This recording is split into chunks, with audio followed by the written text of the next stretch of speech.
नमस्कार, नवतेज टीवी देख रहे हैं आप और मैं आपके साथ हूं चंदा यादव। बुलेटिन की शुरुआत करेंगे। लोकसभा चुनाव में अब महज 2 महीने का ही समय रह गया है।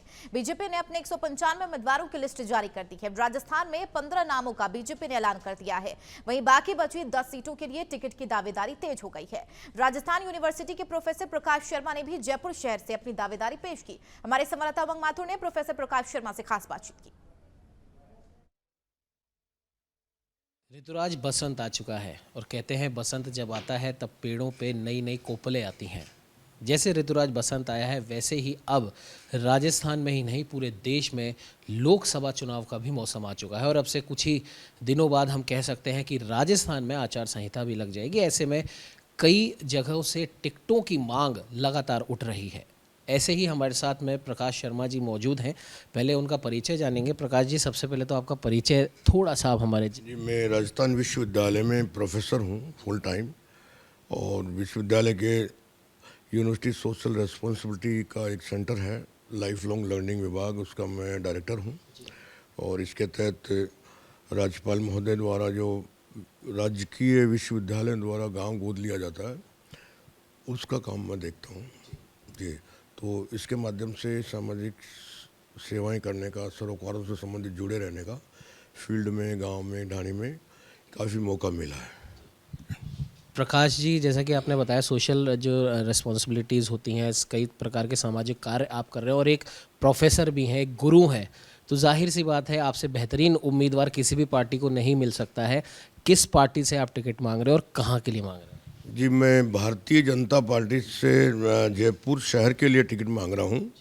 और चूंकि जब से 2014 के बाद में यशस्वी प्रधानमंत्री नरेंद्र मोदी जी ने देश की बागडोर संभाली है, उसके बाद सामाजिक मानदंडों की जो सेवा करने की जो उनकी प्रेरणास्पद जो तरीके हैं, उससे हम प्रभावित होकर और ज़्यादा से ज़्यादा इसमें जुड़ना चाहते हैं, ताकि एक जनप्रतिनिधि के माध्यम से जो क्षेत्र में, गांव में, गरीब में, ढाणी में, या जो भी हमारी जो मूल जो स्ट्रीम से दूर रह गए हैं लोग बाग, उनके संबंध में माननीय मोदी जी के नेतृत्व में हम काम करना चाहते हैं।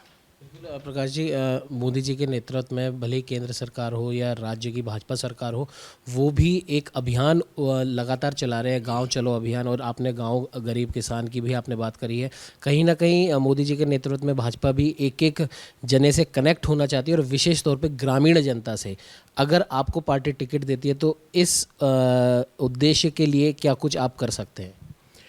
देखिए, पार्टी को टिकट देना भी चाहिए कि कभी यूनिवर्सिटी के प्रोफेसर को एक बार जयपुर शहर में बिल्कुल देना चाहिए। मैं शुरू से गांव से, गरीब किसान से आया हूं, खेती करते हुए आया हूं, और विश्वविद्यालय मौका मिला है। और 1990 से पहले जब मैं विश्वविद्यालय में अपनी नौकरी ज्वाइन की थी, उसके बाद से ही लगातार सामाजिक सरोकारों से और भारतीय जनता पार्टी के साथ, उनके पुराने नेताओं के समय से, भैरव सिंह जी के समय में भी हमने यहाँ राजस्थान विश्वविद्यालय में कई प्रोग्राम करवाए हैं, जो कई नेताओं के साथ हम लोग इसमें लगातार रहे हैं।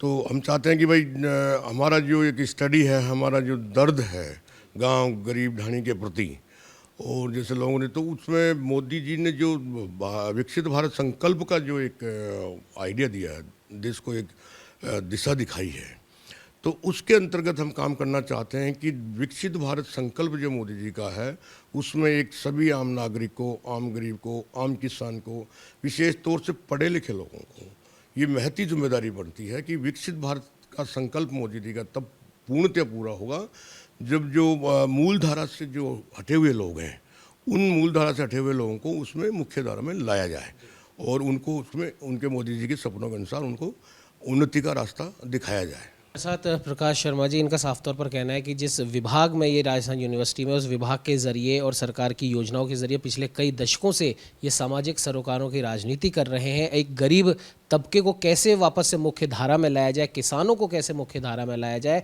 और राजस्थान की राजधानी जयपुर और इसके आसपास के क्षेत्रों की जो मुख्य समस्या है, पानी की समस्या, उसे कैसे दूर किया जाए, इस पर भी कई दशकों से काम कर रहे हैं। कई प्रकार की योजनाएं, कई प्रकार के हम कह सकते हैं कि गांव वालों के साथ मिलकर कई काम इन्होंने ऐसे किए हैं जो वाकई में कहीं ना कहीं सरकार के लिए और उन लोगों के लिए जो आज मूल धारा से विमुक्त हैं, वो वापस से मुख्य धारा में शामिल हो सकते हैं। तो जाहिर सी बात है, अगर ऐसे व्यक्ति को, एक गुरु को, एक टीचर को और एक सामाजिक सरोकार से जुड़े हुए व्यक्ति को अगर टिकट मिलता है तो वो वाकई में हम कह सकते हैं कि न सिर्फ राजस्थान के लिए बल्कि जयपुर के लिए एक अच्छा और फलदायक सिद्ध होगा। सहयोगी कैमरामैन अजय के साथ उमंग माथुर, नवतेज टीवी, जयपुर।